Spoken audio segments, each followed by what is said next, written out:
Hello everyone, today we are going to learn basic Photoshop tutorials how to turn off snap.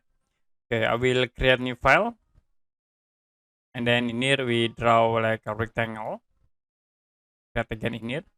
So if you move the rectangle, it will be automatically snapping into another object like this.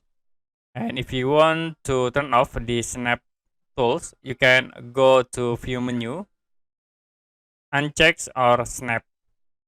Now if you move again the object, it will be automatically turn off the snap object. Okay, you can active again by clicking view and then check for snap, and then it will be automatically snapping like in corner, middle points, under another place in the center.